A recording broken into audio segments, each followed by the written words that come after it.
Alexandre et Kaivan. Et aujourd'hui, qu'est-ce qu'on prépare? Des barbadjans aux blettes.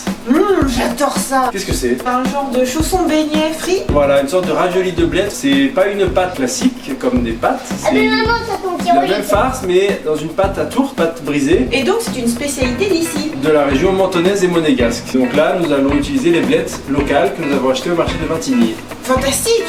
Alors, allons-y. Nous avons fait ici tremper les jeunes pousses de blettes que nous allons laver pour ensuite les faire cuire à l'autocuiseur. Pour enlever les côtes, c'est ça ce qui est pratique.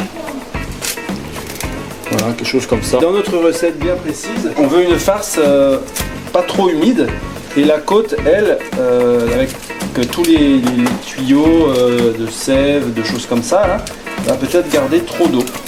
Donc on va enlever les côtes. Voilà. Quand tu disais on va tout faire à l'autocuiseur, c'est une cuisson vapeur? Cuisson vapeur, oui. Cuisson vapeur pour éviter que les feuilles baignent dans l'eau. Donc en fait, il y a un plat au-dessus de l'eau. Voilà, on voit au fond, il y a juste l'eau qui frémit et la vapeur. Et je récupère la caméra. Oh.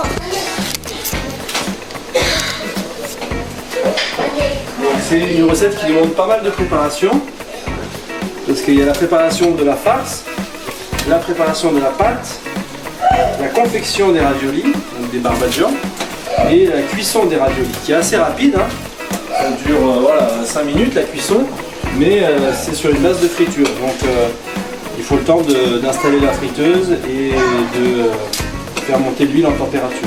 Et on va Création en live. Vegan, parce que c'est normalement pas un repas, enfin c'est pas un plat vegan, dans le sens où il y a normalement une base d'œufs et de fromage.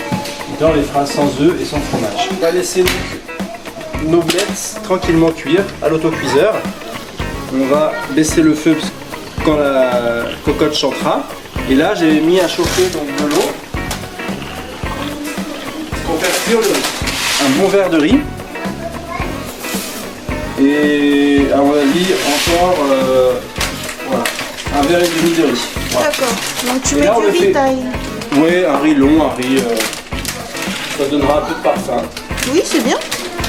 Ça fera une recette un petit peu moins provençale et un peu plus internationale. Mais c'est vrai que j'aime bien le parfum du riz thaï et du riz basmati. Donc souvent on a du riz thaï et du riz basmati qu'on utilise dans les tours, dans les préparations méditerranéennes. Ça donne des fois un petit côté, un petit parfum subtil intéressant. Donc là on va baisser l'eau du riz que l'on va faire cuire 11 minutes. Donc là c'est une cuisson complète par rapport à la tourte où on a une cuisson partielle. Et là on va s'attaquer à la préparation de notre pâte qui est grosso modo la même pâte que la pâte à tourte. On va essayer de peser, tiens, pour une fois. Merci. Gentil avec vous. C'est sympa pour mes abonnés. Alors, on va mettre la tare. Donc là je vais mettre le volume que je mets habituellement. Voilà, 350 grammes de farine. L'huile d'olive du marché de Vintigny que l'on a acheté donc ensemble en cuillère à soupe. Ça te va Alice comme peser les cuillères à soupe? Magnifique. Donc on prend le crochet. Donc à mon avis on va partir sur 3 cuillères à soupe. Voilà. Donc les côtes de blettes, on pourrait très bien se les faire sauter à côté si vous voulez. Ouais, d'accord. Vous les jeter. Et là on va faire une pesée inverse. On va peser notre verre et on le pèsera une fois qu'il aura la bonne consistance. Donc là l'ensemble fait 433, poids du verre et poids de l'eau. Et on vous dira. On va rajouter encore un peu d'eau. Donc c'est à mon avis un peu moins d'un verre d'eau hein, la quantité, mais pour essayer d'avoir des quantités plus exactes. On peut saler un petit peu la pâte ou non. Au choix. Par choix, je sale un peu la pâte. Alors voilà, une bonne pincée. On voit qu'il manque encore un petit peu d'eau. Donc c'est une pâte végane. Il n'y a pas d'œuf, c'est une pâte brisée. On va augmenter un tout petit peu la vitesse. Donc là, le pâton se forme autour du crochet. Voilà. Voilà. Voilà, ça, on peut fariner un soupçon. Alors, je vais rajouter un tout petit peu de farine. Là, j'ai été un petit peu trop généreux en eau.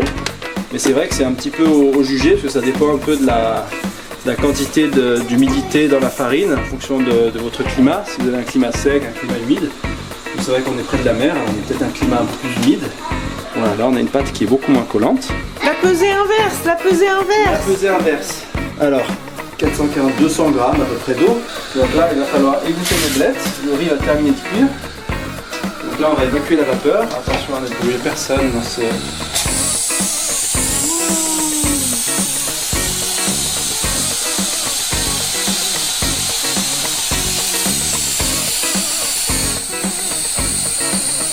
Voilà, pour libérer la pression.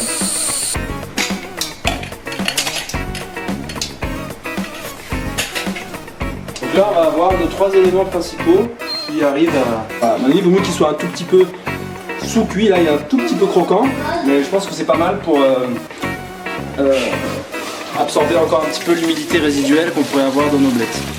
Voilà, je pense qu'on a quand même beaucoup trop de riz. Par rapport au volume de blettes, volume à volume, à mon avis, il faut un quart de riz, 3 quarts de blettes. D'accord ? Là, on n'est pas loin de moitié-moitié. Donc il ne faudra pas mettre forcément tout le riz, mais bon, c'est du riz cuit, ça se garde. Donc on avait mis un verre et demi, donc je pense qu'un demi-verre de riz pour nos 2 grosses bottes de pousses de blettes était suffisante. On n'a pas pesé nos pousses de blettes, on peut peser le verre cuit de blettes si ça vous intéresse. Oui. Donc là je commence à mixer, à hacher mes blettes.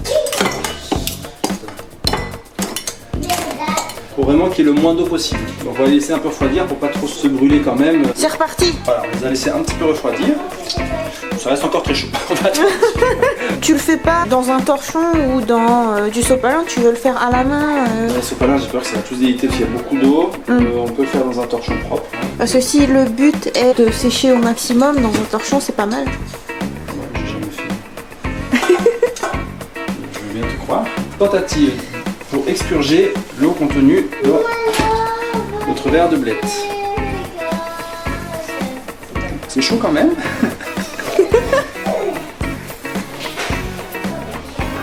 Mais ça fait vraiment bien sortir le jus de la blette.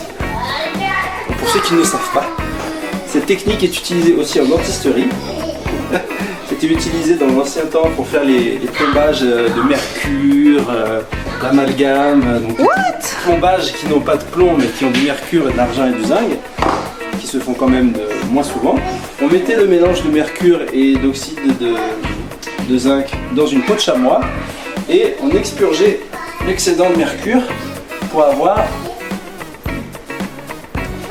un pansement, si vous voulez, une pâte un petit peu plus ferme pour soigner les dents. Donc ça me fait rire de faire ça parce que j'ai jamais fait. Cette technique, voilà, comme je vous apprends pour votre mémoire médicale aussi. Voilà, bien, je pense que ce sera une anecdote mémorable. Ça ne peut pas forcément dans la vidéo. Si, c'est très intéressant. Tu peux instruire les gens en même temps. Dans les plombages, ils sont faits comme ça. Heureusement. Moi, ça me fait penser à la technique de fabrication du lait d'amande. Ah ouais, tu fais comme ça, le lait d'amande? Bah, tu mixes les amandes. Amande broyée, Et puis après, dans un linge, comme ça, tu presses pour différencier, enfin pour séparer tout ce qui est aqueux et tout ce qui est morceaux. Et du coup, tout le jus, là, ça constitue le lait d'amande. On fait du lait de blette. On avait l'autocuiseur plein, maintenant on a une grosse balle de pétanque. Dans le sud de la France, on va rester sur la pétanque. Donc ça n'a pas l'air de tacher trop le torchon. Ça m'a l'air assez sec, hein, toute cette histoire. Oui. C'est plutôt mignon comme ça. On va procéder donc à la pesée, parce que c'était le but quand même. On a 366 grammes. Donc un petit 100 grammes de riz.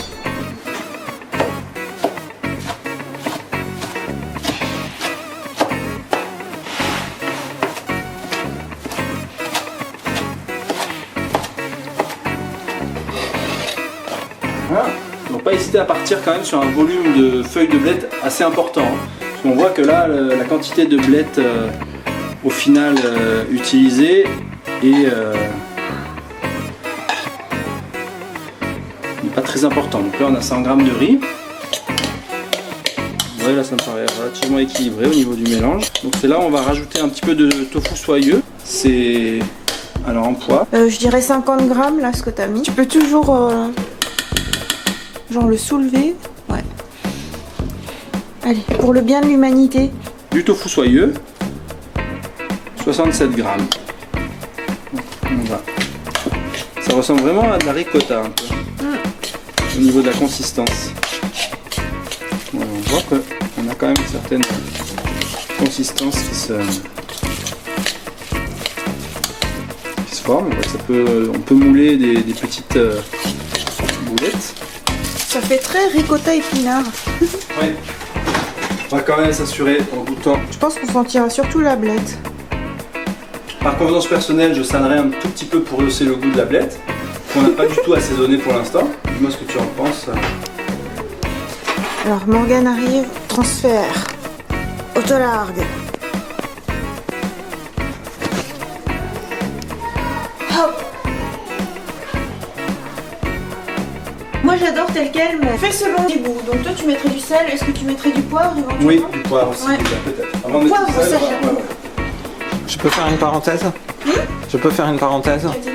Nous avons devant nous un sel junkie, c'est-à-dire quelqu'un qui ne peut pas se passer de salé, salé et resalé. Voilà, non, alors regardons. On n'a pas salé pour l'instant. Je charrie. Non, il se montre très open. Non mais je sais, je suis d'accord. Je trouve qu'il est très très respectueux de... Je vous ai même pas fait manger un bouillon depuis que vous êtes là. Normalement c'est au moins un demi-bouillon par plat. C'est juste pour le plaisir de le charrier. Je sais que tu es bienveillant. Si tu me chambres plus, qu'est-ce qu'on va faire? On va faire un peu de place. Il va falloir abaisser la pâte à tarte. Alice, du coup je peux te le repasser parce que j'étais en train de faire un truc critique. D'accord. C'est reparti. Voilà, donc afin d'étaler ma pâte, qui a donc un peu reposé, que je retravaille légèrement, qu'elle soit bien homogène. Voilà, donc je vais en prélever une partie. Alors, elle est encore un soupçon collante pour moi, pour pouvoir la travailler correctement, donc à la surface. Donc le papier sulfu normalement ne colle pas, mais c'est que j'ai peur qu'elle colle au rouleau en fait.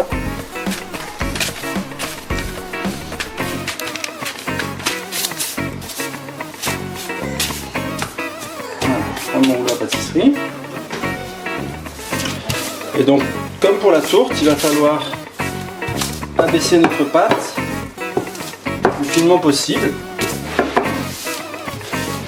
Alors là, les barbadjan peuvent avoir différentes formes. Il y a des formes carrées, des formes semi-circulaires. Pour une première, je ne sais pas quelle forme nous allons définir. Bah, carré, ça a l'air d'être le plus simple, je pense. Alors le carré, on va abaisser la pâte donc de manière rectangulaire. Un petit peu comme notre grand-mère qui n'est pas méditerranéenne, elle réalise les rissoles. Donc les rissoles, c'est aussi des petits chaussons qui sont faits cette fois-ci avec de la pâte feuilletée. Et c'est des petits chaussons sucrés garnis d'une compote de pruneaux, de pommes, de poires à prin, donc de poires à cuire. De la cannelle, des épices. Donc ça c'est une recette de Noël que j'avais appris à faire quand j'étais petit. J'avais un oncle qui appelait ça les petits pâtés de Noël, plutôt que le nom pompeux de rissole, sachant que à la base les rissoles c'est un plat savoyard où les petits pâtés sont rissolés, donc un peu à la manière des barbadjan. C'est pour ça qu'on les appelle rissoles. Mais pour les faire moins gras, ma grand-mère, elle, les faisait au four. Oh, c'est bien. Et on peut essayer d'ailleurs même d'en faire au four. Ça me plaît bien, ce serait moins gras. Donc l'épaisseur de la pâte, on voit presque le plan de travail à travers, hein. On voit la couleur foncée du plan de travail. Donc on a notre farce, on a notre pâte, on va se faire une bandelette homogène.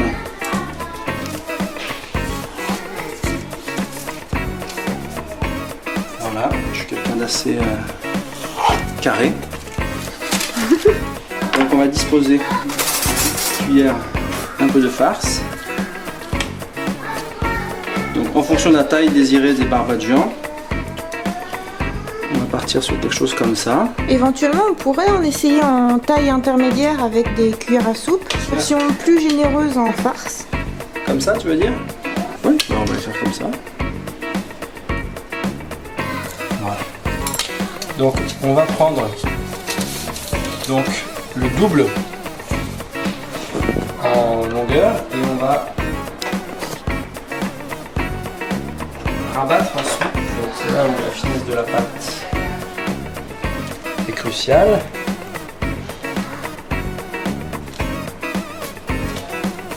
On soit fin, mais qu'on arrive quand même à faire quelque chose avec cette pâte. Voilà. Donc pour info, les rissoles de Noël de Savoie sont un tout petit peu plus petites. C'est un intermédiaire entre les deux tailles qu'on avait faites. Et là, tchac, tchac, tchac, tchac. Avec le tranchant de la main. Toi, tu voulais faire Karate Kid en fait. Exactement. Et là, on va...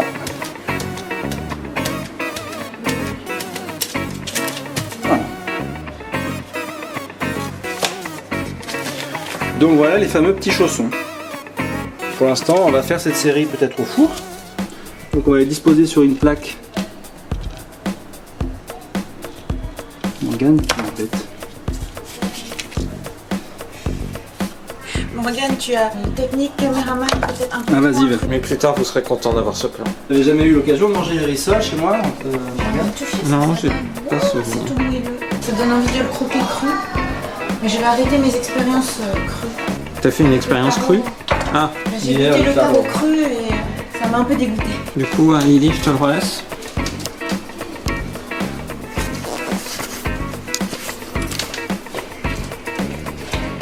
On va bien s'assurer que on a une bonne jonction des deux pâtes. Parce que là, on a nos mini tourtes au final. D'accord? Super. Voilà. Alors, même opération que tout à l'heure. Donc bah là, on va carrément tout fermer comme ceci même.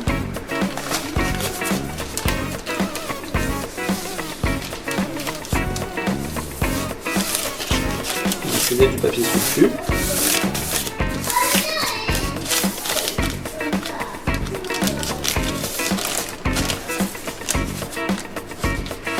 Donc le vrai geste ancestral, c'est ça en fait. Hein. Avec le petit doigt, Voilà, avec le petit doigt. l'auriculaire. Voilà. Alors j'ai vu qu'il y avait des recettes où ils faisaient un petit tourné au bord, la version semi-circulaire, mais c'est pas la règle générale. Il y en a qui utilisent aussi une roulette dentelée là, pour faire des... Comme pour les raviolis. Voilà, donc on arrive à... Il reste un peu de pâte. Je peux essayer de mettre une banane sur le reste? Ah, chausson à la banane. Oui. Ah, ça doit être bon ça, ouais. Je pense que tu t'apprêtes à faire le meilleur du meilleur, Rosalis. Quelque chose dans le goût de Morgane. C'est ta Madeleine de Proust. Merci.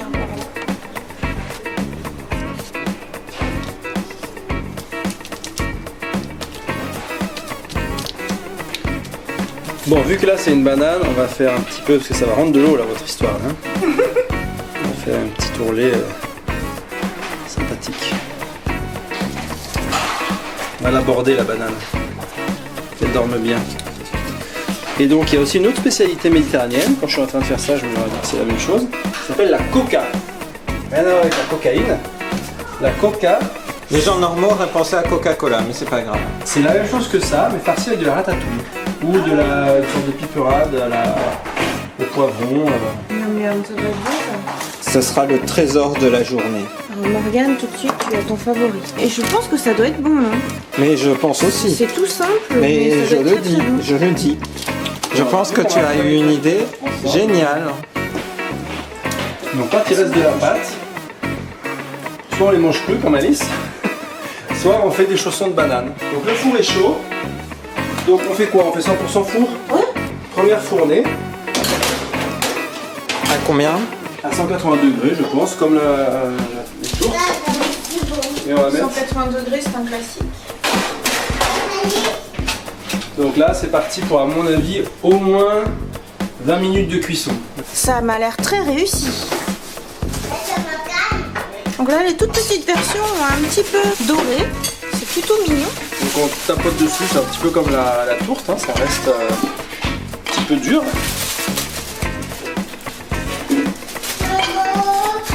On va les laisser un peu refroidir. Alors si on les aime un peu croquants, bah, ça peut être très bon comme ça, mais déjà la farce va être à mon avis très chaude. Donc. Là on en a quand même facilement pour 8 qui étaient ouverts. Une bonne petite farce à l'intérieur. Alors pour la dégustation, on y va avec les doigts? En plus, on va pas avoir les doigts tout gras parce que là, on les a fait au four. Alors un petit ou un plus gros? Moi j'ai envie de goûter un gros. Ah non, un petit. On voit que là, en sortant du four, la pâte était encore dure. Là, elle s'est un petit peu réassouplie du fait de voilà, un petit peu l'humidité qui s'est redissipée. Alors que tout à l'heure, la pâte était très très sèche et ça aurait été vraiment trop croquant. Donc là, les pourtours seront un petit peu croquants, mais là, on aura un peu de moelleux normalement.